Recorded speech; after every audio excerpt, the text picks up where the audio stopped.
आज स्टार्ट करेंगे Ohm's law. तो देख लो ओम्स लॉ में क्या होता है।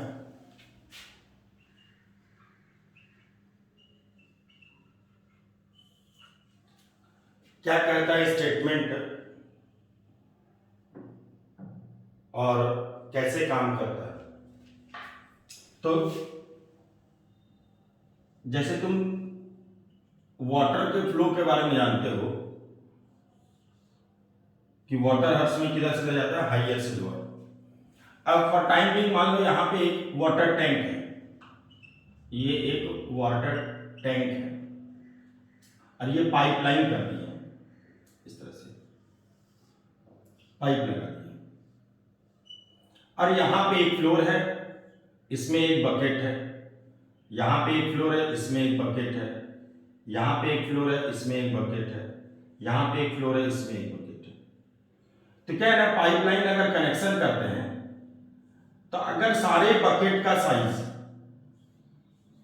जितना भी बाल्टी लगा हुआ हर फ्लोर में, चाहे वो ग्राउंड फ्लोर हो या फर्स्ट फ्लोर हो, सेकेंड फ्लोर हो या थर्ड फ्लोर हो, तो तुम देखोगे क्या कि पानी तो सब में भरना है,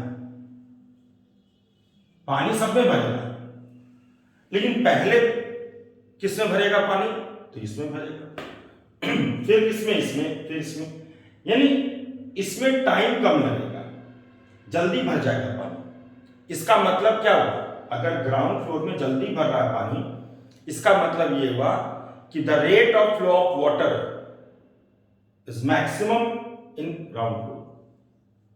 rate of flow of water सबसे ज्यादा, यानी ग्राउंड फ्लोर में अगर देखें तो यहां पे फॉर टाइम भी मान लो 50 लीटर अगर पानी आता है 1 मिनट में, तो इस फ्लोर में 40 लीटर पानी आएगा 1 मिनट में, इसमें 30 लीटर पानी आएगा 1 मिनट में, एग्जांपल ले रहे हैं, इसमें 20 लीटर पानी आएगा 1 मिनट में।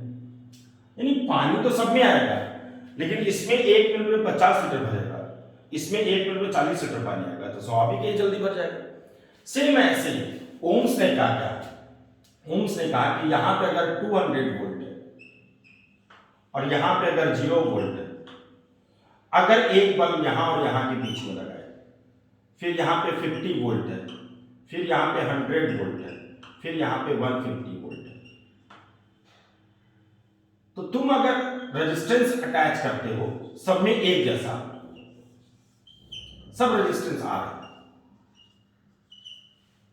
तो क्या देखते हैं, जिसमें एक तरफ 220 है और एक तरफ 0 वोल्ट है, उसमें rate of flow of electron, इसमें 50 इलेक्ट्रॉन 1 सेकंड में गुजरता है इस रास्ते से, यहां पे 40 इलेक्ट्रॉन गुजर रहा है 1 सेकंड में, यहां पे 30 इलेक्ट्रॉन गुजर रहा है 1 सेकंड में, यहां पे 20 इलेक्ट्रॉन गुजर रहा है 1 सेकंड में। इसका मतलब सबसे तेजी से इलेक्ट्रॉन किसमें जा रहा है, तो सबसे तेजी से इलेक्ट्रॉन इसमें जा रहा है, जिसमें एक तरफ 220 है, एक टर्मिनल 200 का है, जबकि दूसरा टर्मिनल जो है वो 0 का है।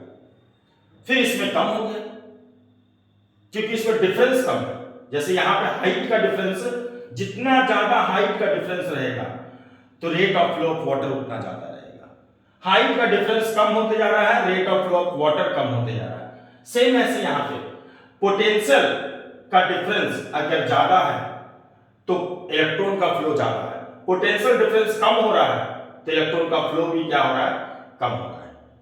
तो स्टेटमेंट इसी के आधार पर क्या कहता है, the rate of flow of electron, यानी 1 सेकेंड में कितना इलेक्ट्रॉन फ्लो कर रहा है, कितना इलेक्ट्रॉन गुजर रहा है, is directly proportional to potential difference, यानी पोटेंशियल डिफरेंस के डायरेक्टली होता है rate of flow of electron, यानी जिसको तुम करंट बोलते हो, इसी को क्या बोलते हैं, ये जो फ्लो कर रहा है इसी को क्या बोलते हो, करंट। तो सबसे ज्यादा करंट किसमें, इसमें, फिर इसमें कम हो गया, इसमें और कम हो गया, इसमें और कम हो गया, तो सबसे ज्यादा तेजी से इलेक्ट्रॉन इसमें गुजर रहा है।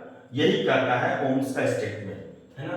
तो ओम्स लॉ के स्टेटमेंट अब लिखते हैं, तो अकॉर्डिंग टू ओम्स लॉ, है ना, अब आता है पूरा कंप्लीट, है ना।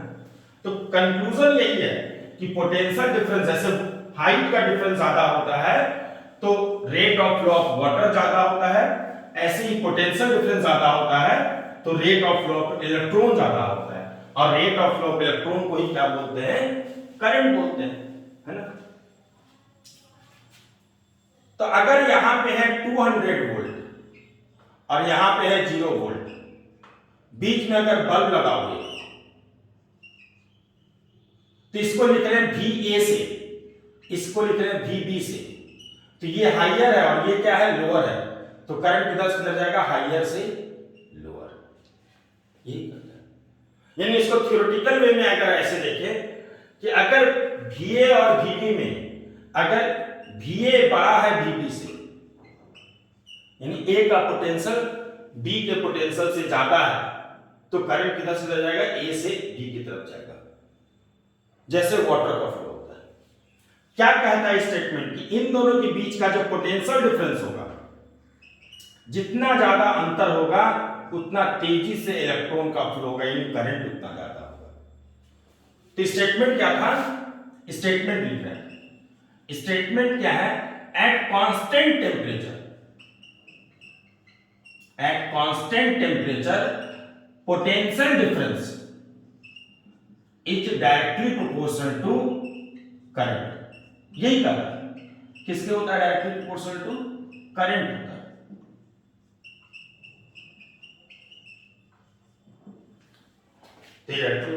लेकिन यहां पे एक प्रोपोर्शनलिटी कांस्टेंट तो आएगा प्रोपोर्शनलिटी सिंबल को हटाने के लिए, और यहां पे प्रोपोर्शनलिटी कांस्टेंट क्या आता है, आर आता है।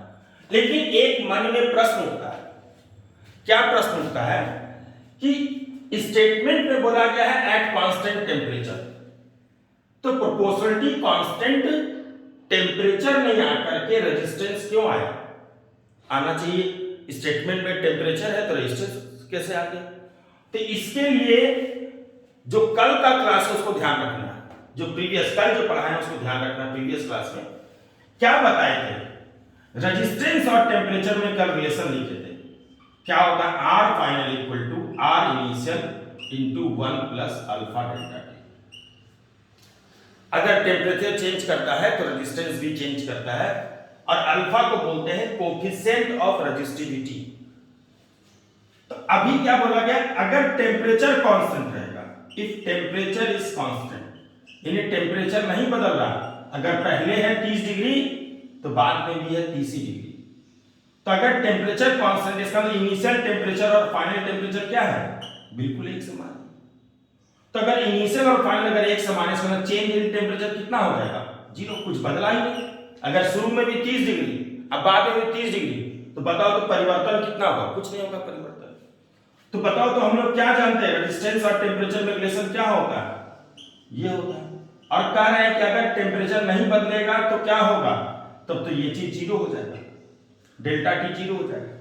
तब आर फाइनल इक्वल टू क्या हो जाएगा, आर इनिशियल 1 प्लस 0 गुना कुछ भी क्या हो जाता है, 0, तो आर फाइनल इक्वल टू क्या हो जाएगा, आर इनिशियल हो जाएगा। इसका मतलब रेजिस्टेंस भी क्या हो गया, कांस्टेंट। तो यहां पे एक कंक्लूजन है कि अगर टेम्परेचर नहीं बदलेगा तो रेजिस्टेंस भी नहीं बदलेगा। तो यहां पे क्या बोला गया स्टेटमेंट, एट कांस्टेंट टेम्परेचर, और टेम्परेचर बदल नहीं रहा तो स्वाभाविक रेजिस्टेंस भी नहीं बदलेगा, है ना। तीसरे यहां पे प्रोपोर्शनलिटी कांस्टेंट क्या डाल दिया गया, आर। एक ही चीज को 2 बार नहीं बोला गया। हम तुमको एक एग्जांपल बताते हैं, ऐसे समझ लो। अगर मान लो किसी क्या फंक्शन होता है, कोई भी फंक्शन है, तो वो कार्ड प्रिंट कराएगा और बांटने जाता है।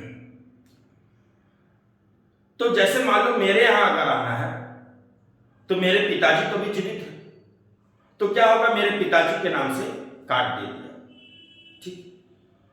तो जैसे ही पिताजी के नाम से कार्ड दे दिया, मेरा नाम नहीं लिखा हुआ था उसमें, तो क्या हम जा सकते हैं कि नहीं शादी में, तो हम जा सकते हैं।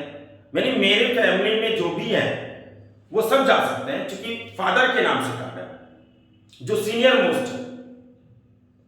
लेकिन हम गए नहीं शादी में, और हम ये हमसे पूछा गया क्यों नहीं गए शादी में, तो बोले नहीं हमको तो कार्ड दिया नहीं, पापा को कार्ड दे दिया था।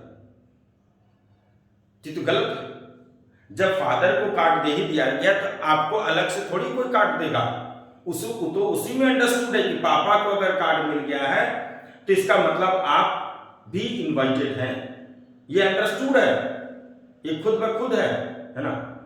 तो यहां पे वही चीज है, यानी यहां पर वो एक्सप्लेनेशन दो बार अगर काट देंगे, दो काट देंगे तो गलत हो जाएगा कि पापा के नाम से भी काट दे दिया और आपके नाम से भी काट दे देंगे, तो ऐसा ये कल्चर नहीं है यहाँ पे। तो यहाँ पे भी सेम उसी टाइप का एग्जांपल, जब स्टेटमेंट में बोला ही गया कि एट कांस्टेंट टेम्परेचर, तो हम जानते हैं कि अगर टेम्परेचर कांस्टेंट रहेगा तो रेजिस्टेंस भी कांस्टेंट रहेगा। तो एक ही चीज को स्टेटमेंट में दो बार बोलना उचित नहीं है। यानी अगर हम यहां बोलते हैं eight constant temperature and constant resistance, तो ये वैसा ही हो गया कि कार्ड फादर को भी दे रहे हैं और कार्ड हमको भी दे रहे हैं, तो दो बार बोलने का रीजन क्या है? जब एक बार हो ही गया है, टेम्परेचर कांस्टेंट बोल ही दिए हैं, तो सामने वाला समझदार है, वो जानता है कि टेम्परेचर अगर नहीं बदलेगा तो रेजिस्टेंस क्यों बदलेगा, रेजिस्टेंस भी नहीं बदलेगा। इसीलिए यहां पे अगर तुमसे कभी कोई पूछे कि बताओ स्टेटमेंट में है एट कांस्टेंट टेम्परेचर, तो प्रोपोर्शनलिटी कांस्टेंट टेम्परेचर में आके रेजिस्टेंस क्यों आया, तो तुम्हारे पास एक सिंपल जवाब है, we know that if temperature is constant then resistance is also constant. बस यही चीज लिखिए। तो यहां पे VA minus VB equal to क्या हो गया, I इंटू R। और कौन बार बार VA माइनस VB लिखेगा, इसके जगह क्या लिख देते हैं, V लिख देते हैं, लेकिन भूलेंगे नहीं कि ये भी पोटेंशियल का डिफरेंस है, ये अंतर है, और इसी पोटेंशियल डिफरेंस को हम लोग वोल्टेज भी बोलते हैं। कॉमन वर्ड में क्या बोलते हैं, वोल्टेज बोलते हैं। बोलते हैं ना घर में वोल्टेज कम है, वोल्टेज ज्यादा है, तो यही चीज है। तो V equal to I into R, यही है ओम्स लॉ का स्टेटमेंट। तो ये डायग्राम हो गया, VA क्या है, ज्यादा है, VB क्या है, कम है।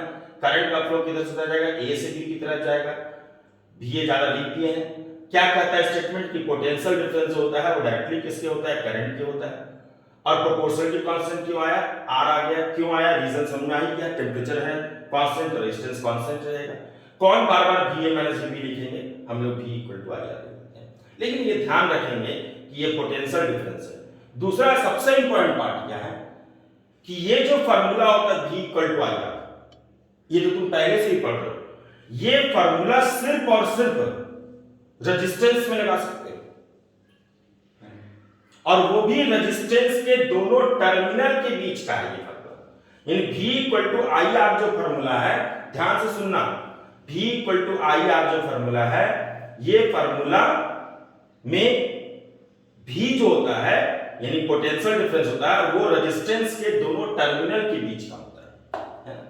ये नहीं कि कोई भी V हो गया, यानी ये फार्मूला सिर्फ और सिर्फ कहां लगाएंगे, रेजिस्टेंस में लगा सकते हैं और कहीं पर भी नहीं लगा सकते हैं, ये ध्यान रखना है। यानी ओम्स लॉ जो होगा वो रेजिस्टेंस के लिए है, V इक्वल टू I, है ना। ये नहीं कि बैटरी में लगा दिए, है ना, बैटरी में नहीं लगा सकते हो, है ना, बैटरी का अलग चलेगा, बैटरी तो अभी आएगा ना आगे, है ना, तो वहां सीखेंगे बैटरी के बारे में सब चीज, है ना। तो अब आता है V इक्वल टू अगर I इंटू R है, तो इसका ग्राफ बड़ा इंपॉर्टेंट रहता है एग्जामिनेशन के पॉइंट ऑफ व्यू से। कैसा होगा इसका ग्राफ, तो बड़ा आसान इसका ग्राफ है, V वर्सेस I का ग्राफ कैसा होगा, एक तरफ बना दो V, एक तरफ बना दो I। क्या है, V equal to I into R। V किस एक्सिस में देख रहे हो तुम, Y, तो लिख दो। क्या V equal to I R को लिख सकते हो, R इंटू I, इसको उधर कर दिया। ये किस एक्सिस में हो गया, Y, I किस एक्सिस में हो गया, X, और ये क्या हो गया, कांस्टेंट, रेजिस्टेंस तो कांस्टेंट है, तो किसका ग्राफ बन गया, Y equal to M into X का, यानी स्ट्रेट लाइन का ग्राफ है। Y इक्वल टू MX किसका ग्राफ होता है, स्ट्रेट लाइन का। अब पासिंग थ्रू क्या होगा, ओरिजिन होगा। लेकिन एक चीज इसमें भी फिर से ध्यान रखना है, ये यहां पर डार्क नहीं बनाना है। क्यों नहीं बनाना है डार्क, क्योंकि यहां पर अगर डार्क बना देगा तो इसका मतलब एग्जिस्टेंस नहीं होगा। V अगर जीरो और I भी जीरो होगा तो कोई मीनिंग नहीं है, ना बैटरी है ना कुछ है, तो हम उसका क्या लगेगा, थोड़ा सा V रहना चाहिए कि नहीं रहना चाहिए, इसलिए यहां पे क्या होगा, डॉटेड होगा, है ना, ये डॉटेड। अब आता है इसका स्लोप जो होता है, स्लोप कितना है, R। स्लोप किसको बोलते हो, टेन थीटा को, जो उस ग्राफ का टेन थीटा होगा वही स्लोप होगा, यानी ये हो गया थीटा तो ये हो गया स्लोप। जैसे एग्जांपल देखो,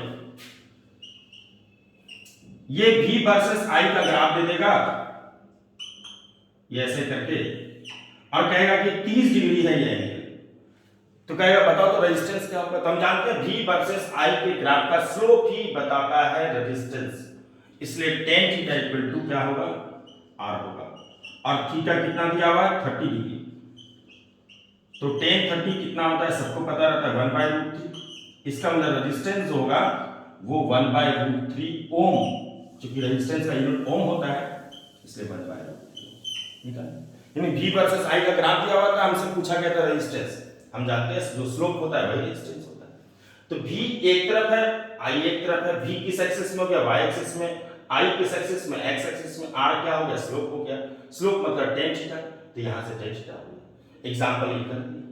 अगर कभी-कभी ग्राफ चेंज कर देता है, कोऑर्डिनेट चेंज कर देगा, मतलब V की तरफ I कर देगा, I की तरफ V कर देगा, तो ऊपर भी कोई दिक्कत नहीं। अगर इस तरफ I कर दिया और इस तरफ V कर दिया तो ऊपर भी कोई, तुमको फार्मूला पता है V इक्वल टू क्या होता है, I इंटू R, तो क्या I इक्वल टू लिख सकते हो V बाय R।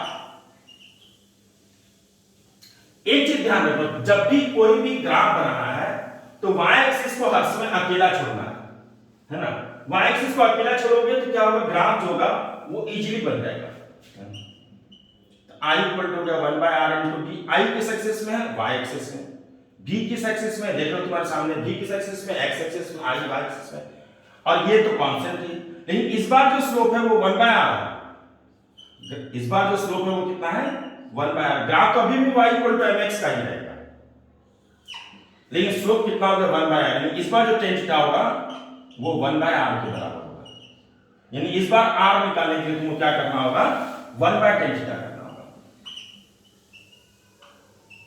जैसे एग्जांपल, ये v versus I versus v का ग्राफ दे दिया है और कह रहा है ये 30 डिग्री है, तो बताओ तो रेजिस्टेंस क्या होगा, तो इसका रेजिस्टेंस होगा 1/tan 30, यानी 1/√3 यानी √3 ओम, तो इसका रेजिस्टेंस हो गया √3 ओम।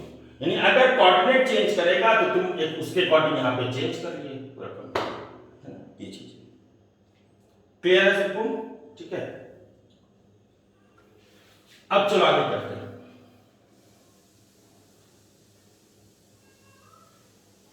इसी में एक दो क्वेश्चन और रहता है, कई बार बोर्ड एग्जाम में पूछता भी है ना।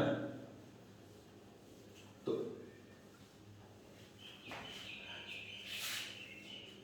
V वर्सेस I का ग्राफ दे दिया है,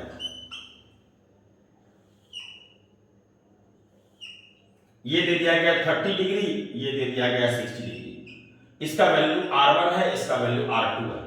कह रहा बताओ तो R1 कितना होगा और R2 कितना होगा। तो हम जानते हैं V equal to I R होता है,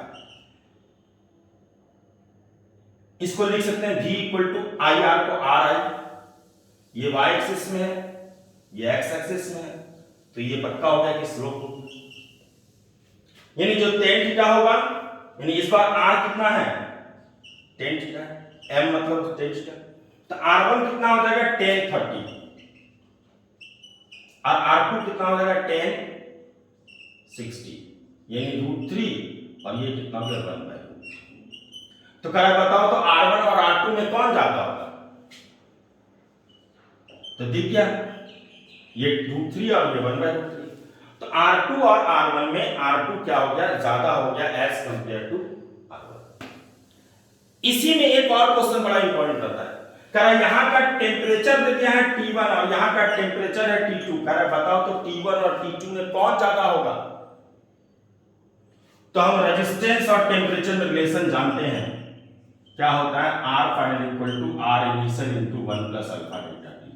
हम चाहें तो इसको अलग अलग करके भी लिख सकते हैं,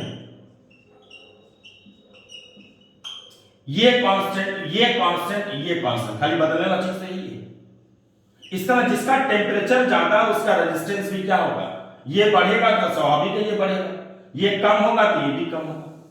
तो इसका मतलब जिसका टेम्परेचर ज्यादा उसका रेजिस्टेंस ज्यादा, या इसी के वाइस वर्सा, जिसका रेजिस्टेंस ज्यादा उसका टेम्परेचर ज्यादा।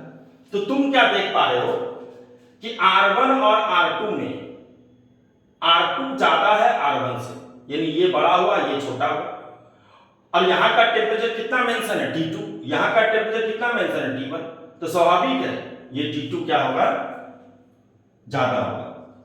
तो यहां पे हम आराम से लिख सकते हैं, we know that R2 is greater than R1, so T2 is greater than T1, इसलिए T2 क्या हो गया, बड़ा हो गया। यानी जिसका रेजिस्टेंस ज्यादा उसका टेम्परेचर भी क्या होगा, ज्यादा होगा, यही कंक्लूजन है। तो ये बेसिकली ओम्स लॉ का बेसिक पार्ट है। क्या क्या बोले ओम्स लॉ में, ओम्स लॉ हर समय हम लोग किस में लगाएंगे, रेजिस्टेंस में लगाएंगे, और कहीं नहीं लगा सकते हैं एकदम साफ सुथरा शब्द में। V equal to I R में V क्या होता है, V होता है पोटेंशियल डिफरेंस, किसके क्रॉस, रेजिस्टेंस के दोनों टर्मिनल के क्रॉस है। पोटेंशियल डिफरेंस होगा तभी करंट का फ्लो होगा, अदरवाइज करंट का फ्लो नहीं होगा, है ना, ये ध्यान रखना है। रेजिस्टेंस में लगाना है, बाकी कहीं नहीं लगाना है, ये ध्यान रखना है तुमको। ये नहीं कि वायर में लगा दिए, है ना, जैसे अगर कभी कोई कंफ्यूज करने के लिए, जैसे एग्जांपल हम देखो यहां दे रहे, ये अगर 12 वोल्ट का बैटरी है, इसका मतलब ये 12 वोल्ट हो गया, ये कितना हो गया, 0 वोल्ट हो गया, ज्यादातर तो यही होता है।